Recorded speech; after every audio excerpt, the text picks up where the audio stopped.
So we wanted to look at state records to see if they were doing that.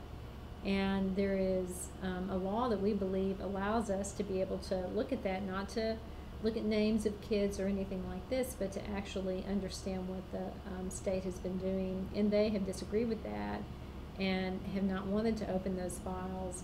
And so the Tennessean, under the leadership of our editor, Maria Devereen, pulled together a coalition of media organizations to sue the state.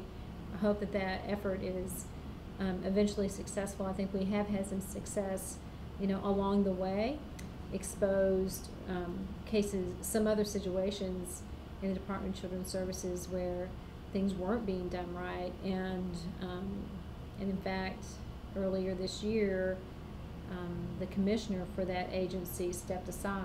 The strength of the human spirit and the natural tendency for human nature to swing to the good side. People are always, I've found, they've always been willing to share their story.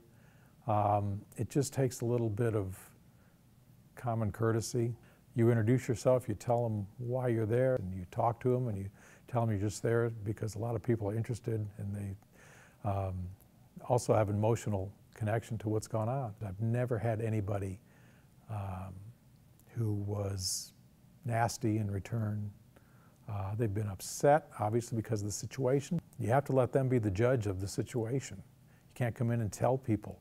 You've got to come in and you've got to ask people. For the most part, people have been very understanding of why I'm there, what it is I want to do, and they've been very willing to let me document their situation.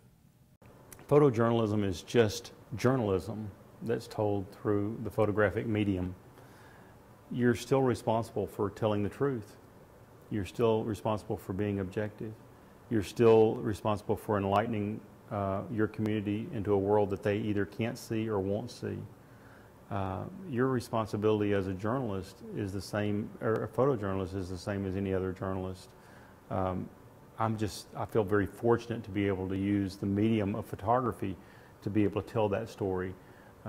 My picture's worth 1,000 words, hopefully, and I prefer to write with a camera than I do with a pencil or with a computer now. It's not the most lucrative profession, but it's extremely rewarding. You meet different people from all walks of life, from all different cultures, religions, makeups. People will allow me for a few moments to come in and intrude upon their lives and tell other people about how they live and what they're doing.